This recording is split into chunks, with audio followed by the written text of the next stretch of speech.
Welcome to अध्ययन tutorial online classes. मैं doctor Rajesh Kumar. इससे पहले बहुत सारे वीडियो आप देख चुके होंगे ग्राफाइट्स में। आज हम पढ़ेंगे एंथोसरॉस। तो आप ग्राफाइट्स में देखिए तो जीनस बहुत सारे हैं, मार्केंसिया है, रिक्सिया है, एंथोसरॉस है। इनकी मार्फोलॉजी को स्टडी करते हैं ना, एक नंबर बहुत सारे क्वेश्चंस आते हैं। और जो बेसिकली बेसिक एग्जाम्स हैं उसमें अगर लाइफ साइकिल पूछी जाती है तो उस लाइफ साइकिल का आपको डिस्क्रिप्शन नहीं करना है, केवल लाइफ साइकिल ही बतानी है। उसके अलावा ये बहुत सारे थैलस के मार्फोलॉजी पर क्वेश्चंस आते हैं। तो अभी तक हमने लगभग मार्केंसिया रिक्सिया पढ़ा, आज हम पढ़ रहे हैं एंथोसरॉस। तो एंथोसरॉस जो है देखा जाए रिक्सिया और मार्केंसिया से एकदम डिफरेंस है। बहुत सारे ऐसे आर्गन्स हैं जो मार्केंसिया और रिक्सिया में होंगे लेकिन इस एंथोसरॉस में नहीं पाए जाएंगे, इसके हैबिटाट्स में अंतर है। तो एंथोसरॉस जीनस में जो एंथोसरॉस के कुल मेंबर्स हैं एंथोसेरेटेल्स ऑर्डर में वो 5 मेंबर्स हैं। इसमें एंथोसरॉस है, नोटोथैलस है, फियोकार्पस है, रेलिया, बहुत सारी चीज़ें हैं। तो 5 मेंबर्स हैं। दूसरी ये बेसिकली जो हम आज पढ़ रहे हैं एंथोसरॉस एपिफिटिक होता है, डंपिंग सॉइल, क्लेई सॉइल या ऐसी रॉक्स चट्टानें या मॉइस्चर बहुत ज़्यादा मात्रा में रहता है, सैडी प्लेस पे पाया जाता है। तो बेसिकली जो एंथोसरॉस है इंडिया में पंजाब है, कुल्लू, मनाली, शिमला, नैनीताल, हाई एल्टीट्यूड पे मिलता है। नॉर्थ में मद्रास और त्रावणकोर एरिया में पाया जाता है। तो basically generally tropical temperate region में भी मिलता है। और जो अगर देखा जाए हिमालय रीजन में बेसिकली जो हम बता रहे हैं कि नैनीताल, तो बहुत साल पहले ही नैनीताल में 2 स्पीशीज रिपोर्ट की गई थी, उसके बाद से इस कम मिलती है। तो बेसिकली इसका मिलने की जो जगह है वो 5000 से 8000 हाई एल्टीट्यूड पर फीट पर ये पाया जाता है, ऊंचाई पर मिलता है, वहाँ पर मीटर की ऊंचाई पर। तो ये बेसिकली प्लांट की बार्क्स पे भी मिलता है। तो ये पहला ऐसा है, अभी जीनस मार्केंसिया और रिक्सिया नहीं मिलेंगे, ये प्लांट की बार्क पर एज ए एपिफिटिक कंडीशन में भी पाया जाता है, मॉइस्चर कंडीशन पाया जाता है, क्ले सॉइल में पाया जाता है। दूसरा हम बात करते हैं इसका थैलस कैसा होता है। तो थैलस अगर हम देखें, स्टडी करें, इस तरीके का मिलेगा भी।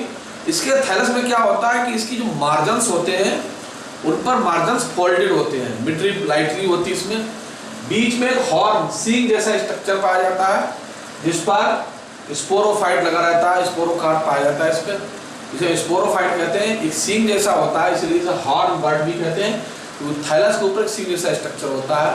तो एंथोसरॉस का दूसरा नाम है हॉर्न बर्ड। अब हम दूसरा अगर नेचर में थैलस देखते हैं, बाई चांस हमारा स्पोरोफाइट नहीं है, तो हम देखेंगे कि एंथोसरॉस का जो थैलस है बेसिकली अपर साइड से उस पर ब्लैक ब्लैक स्पॉट से दिखाई देते हैं। तो बेसिकली स्पॉट्स होते किसके हैं, थैलस के अगर इंटरनल स्ट्रक्चर में देखें तो इसके अंदर कोई चैम्बर वेम्बर नहीं पाए जाते हैं। इसके मार्जिन्स देखा जाए तो थिन होते हैं। मिडरिब 2 या 2 to 5 सेल तक थिकनेस पाई जाती है। मिडरिब पतले होते हैं और देखा जाए ट्रांसपेरेंट टाइप के भी होते हैं। मार्जिन बहुत थिन होते हैं, 1 या 2 सेल थिकनेस पाई जाती है इस पर। इसके दूसरा वेंट्रल साइड में देखिए तो इस पर जो है राइजॉइड्स हैं वो केवल स्मूथ बार्ड राइजॉइड्स पाए जाते हैं। इसके वेंट्रल सरफेस पर ट्यूबरक्लोटेड राइजॉइड्स और स्केल जैसी चीजें नहीं पाई जाती, कमी पाई जाती है। अब जो ब्लैक ब्लैक स्पॉट की हम बात कर रहे थे, बेसिकली ब्लैक स्पॉट क्या होगा कि थैलस के अंदर एक कैविटी पाई जाती है, म्यूसिलेजिनस कैविटी होती है जो वेंट्रल साइड में खुलती है। इसकी ओपनिंग स्टोमेटा जैसी होती है, जो छिद्र होता है स्टोमेटा जैसा, उसे कहते हैं स्लाइम्स। तो बेसिकली इसके अंदर एयर नहीं म्यूसिलेज भरा रहता है और उस म्यूसिलेज के अंदर नास्टाक एनाबिनाइट ब्लू ग्रीन एल्गी रहता है। जो ब्लू ग्रीन एल्गी रहता है वो क्या करता है, नाइट्रोजन फिक्सेशन का काम करता है, वो थैलस को नाइट्रोजन प्रोवाइड कराता है। और देखा जाए तो बायोफर्टिलाइजर भी इसका प्रयोग करा जाता है। तो इस तरीके से उसमें पाया जाता है। जो कैविटी होती है उस लाइकेन के कारण, म्यूसिलेज के कारण ब्लैक स्पॉट में डेवलप हो जाती है। वो खुलती कहाँ है, वेंट्रल सरफेस की तरफ। तो ऊपर हमें जो स्पॉटेड स्ट्रक्चर दिख रहा है वो क्या है, इंडिकेटर ऑफ कॉलोनी है। तो समझ जाओ अगर हमें नेचर में मिलता है नॉर्मली एंथोसरॉस तो हम देख लेंगे स्पॉटेड हमारा है अब इसके और भी जीनस हो सकते हैं, नोटोथैलस है और स्पोरकास है। तो अगर हम देखेंगे तो हमें पता चल जाएगा ये हमारा क्या है, एंथोसरास है। अब इसमें जो बेसिकली देखा जाए कि जो सेक्स ऑर्गन्स हैं, इसमें वेजिटेटिव रिप्रोडक्शन भी होता है। अब बात जो बेसिक लाइफ साइकिल की बात आती है तो लाइफ साइकिल में हम सेक्सुअल रिप्रोडक्शन की बात करते हैं। तो इसमें जो मेल सेक्स ऑर्गन्स होता है एंथीडिया कहलाता है, फीमेल सेक्स ऑर्गन्स आर्चिगोनिया कहलाता है, जो आप बाकी में पढ़ चुके हैं। अब इसमें होता क्या है कि जो सेक्स ऑर्गन्स होते हैं वो थैलस के अपर सरफेस में इमर्जन में होते हैं। अब बात करें एंथीडियम की, तो एंथीडियम में कैविटी के अंदर पाया जाता है। उस तरीके से वो एंथीडियल कैविटी कहते हैं, उसके अंदर ग्रुप भी हो सकता है, सिग्नल भी हो सकता है। आर्चिगोनिया इसी तरीके से डेवलप होती है, उसे आर्चिगोनिया में आर्चिगोनियम कहते हैं, उसमें कैविटी वो भी पाई जाती है, उसमें सब्सटेंस भी पाई जाती है। तो बात करते हैं इसमें दो तरीके से सेक्स ऑर्गन्स पाए जाते हैं, जैसे हमने बात की थी। तो आर्चिगोनिया अगर बात करें, पहले बात करेंगे एंथ्रेजॉइड की। तो एंथ्रीडियम एक स्ट्रक्चर होता है, ओवल शेप स्ट्रक्चर होता है।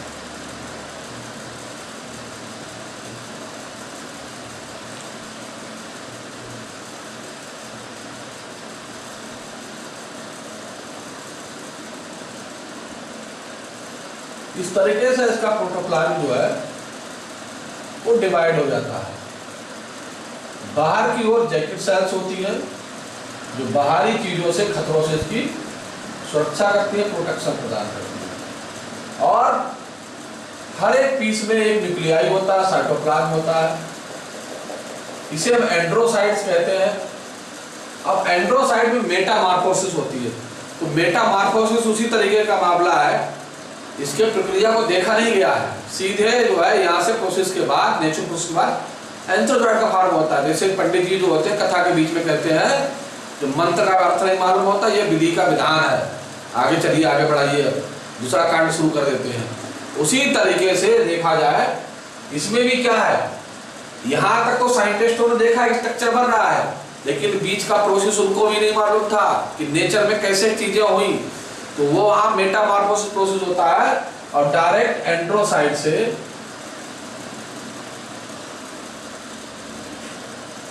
सीधे स्पर्म या एंथ्रोजॉइड का फॉर्मेशन होता है।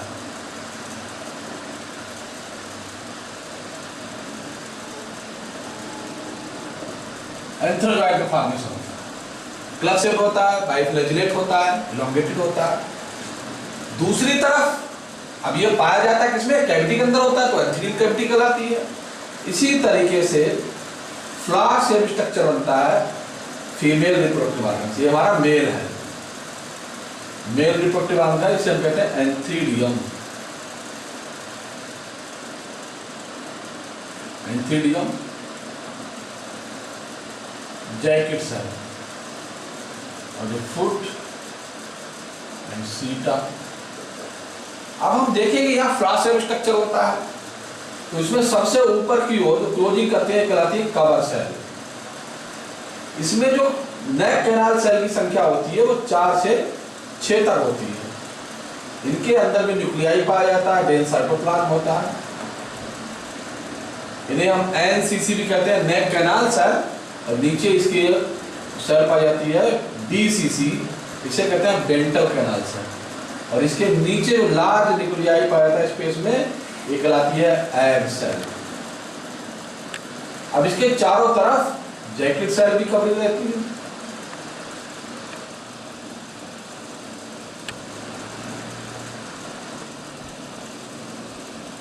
अब जिस समय स्ट्रक्चर फॉर्म होते हैं उस समय म्यूसिलेजिनस सब्सटेंस पाए जाते हैं इसमें।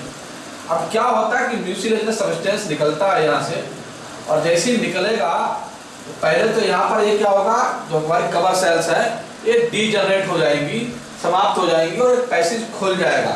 जब पैसेज खुलेगा, पैसेज खुलने से क्या होगा कि जो म्यूसिलेजिनस सब्सटेंस निकलता है उसे कहते हैं मंड म्यूसिलेज।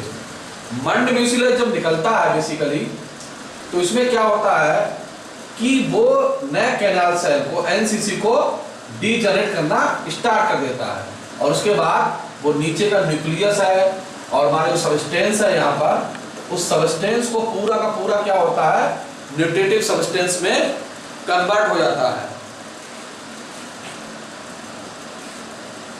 कन्वर्ट हो जाता है। और फिर क्या होता है यहाँ पर, ये जो न्यूक्लियाई है और एनसीसी बीसीसी का सभी प्रोडक्ट जो है बाहर है। तो ये दोनों एनसीसी और बीसीसी दोनों डीजनरेट हो जाते हैं।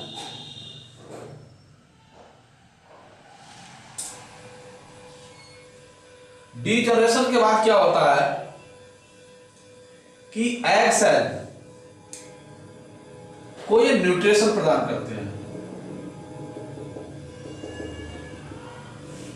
और डेवलपिंग एग जो है, जो एनसीसी और बीसीसी का मटेरियल है, इसको एब्जॉर्ब कर लेते हैं, कलेक्ट कर लेते हैं और उसमें क्या होता है कि एग डेवलपमेंट हो जाता है। एग हमारा क्या है, फीमेल पार्ट है। तो इस फीमेल रिप्रोडक्टिव ऑर्गन्स को कहते हैं आर्चिगोनिया।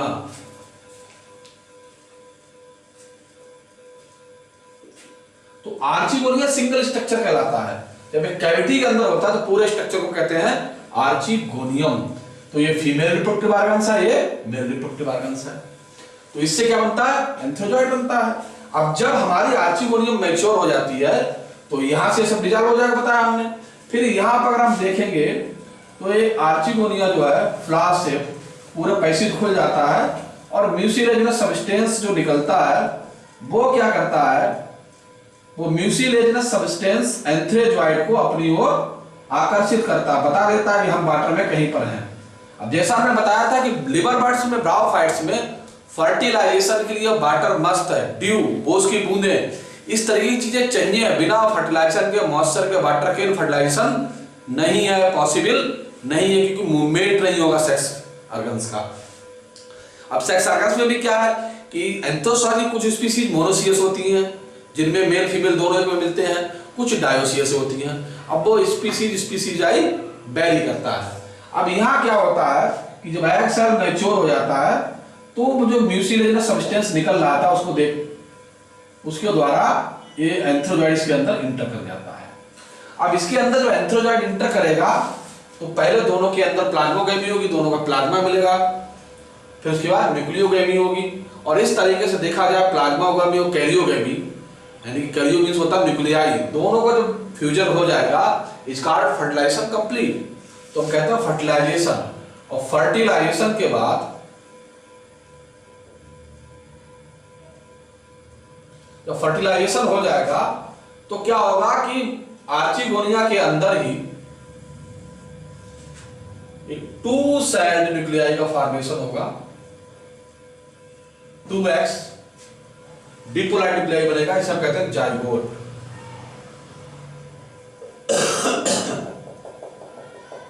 जो जाइगोट होगा बेसिकली वो हमारा डिपोलाइट होगा, दोनों के फ्यूजन से बनता है। तो देखा जाए कि यहां तक की जो साइकिल चल रही है ये हमारी साइकिल क्या है, गैमेटोफाइट साइकिल है। यहां पे फ्यूजन हो गया, गैमेटोफाइट साइकिल हो गया, इसके बाद यहां से हमारी क्या होगी, एक नए प्रकार की साइकिल शुरू होगी जिसे हम कहते हैं स्पोरोफाइट।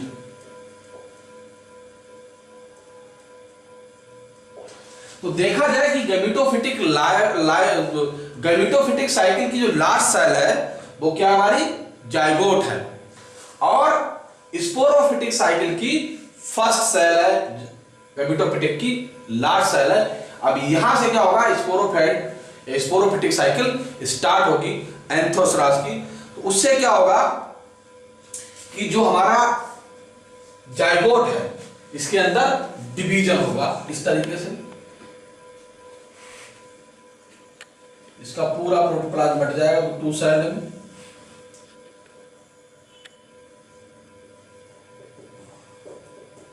फिर इसमें और डिवीजन होंगे, फिर यहां 2 से 4 बनेगी,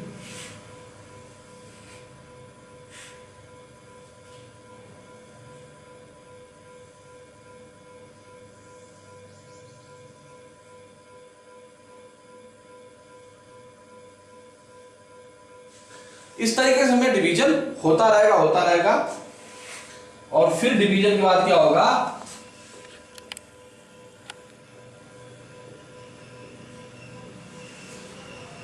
यहां पर डेवलप होगा एम्ब्रियो, यानी कि स्पोरोफाइट का डेवलपमेंट होगा। स्पोरोफाइट डेवलपमेंट से क्या होगा,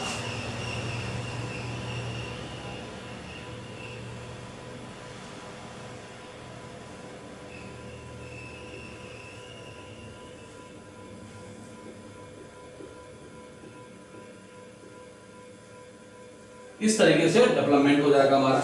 अब यहां से इससे बनेगा हमारा स्पोरोफाइट एंथोसरास का। एंथोसरास का स्पोरोफाइट बाकी स्पोरोफाइट से थोड़ा डिफर होता है। इसमें जो फुट और सीटा होता है वहां पर क्या बन जाता है, ये वाला रीजन जो है वो पेरिकार्डियम टिश्यू का बना हुआ होता है, बेस होता है, ये सीटा वाला भाग। बाहर की ओर जो सेल्स होती है स्टेराइल होती है, जैकेट सेल्स होती हैं।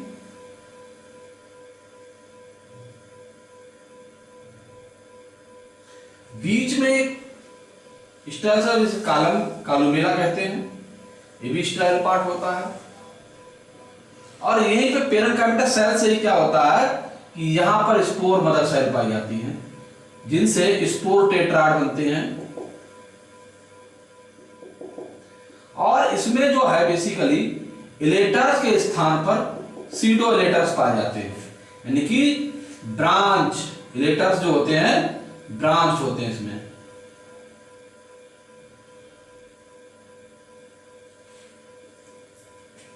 ये जो सीडो इलेटर्स बेसिकली है, ये हमारा हो जाएगा स्पोर,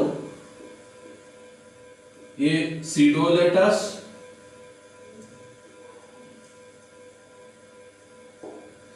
ये हमारा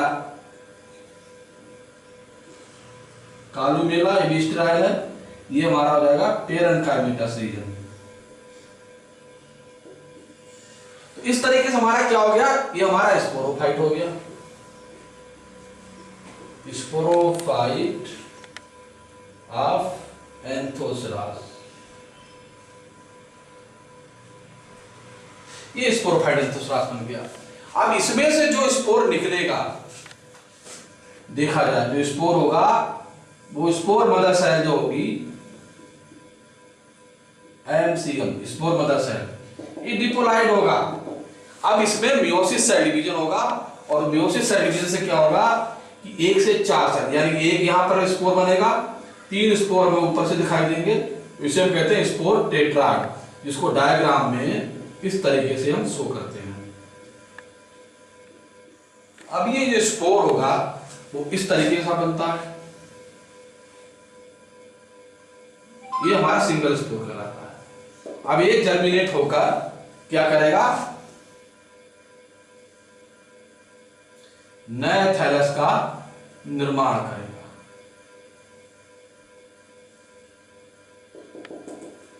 ये कहलाएगा गैमेटोफाइट।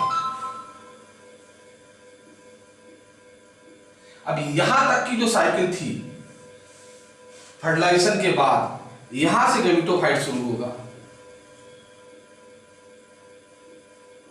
तो ये साइकिल कहलाती स्पोरोफाइट।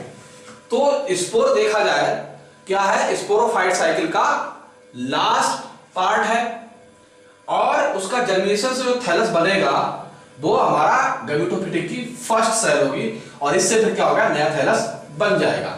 अभी मैं एक बार स्पीड से आपको बता रहे हैं, ये हमारा थैलस होता है एंथोसरास का, इसमें मेल फीमेल बनते हैं, फर्टिलाइजेशन होता है, जाइगोट बनता है, जाइगोट का डिवीजन होता है, एम्ब्रियो का डेवलपमेंट होता है, स्पोर बनता है, स्पोर मदर सेल डिवाइड होती है, 4 स्पोर का फॉर्मेशन होता है, 4 स्पोर बाद में अलग होकर जर्मिनेट होते हैं, उड़कर नई साइकिल का निर्माण करते हैं। तो इस तरीके से अगर देखा जाए एंथोसरास की जो साइकिल है वो कंप्लीट होती है।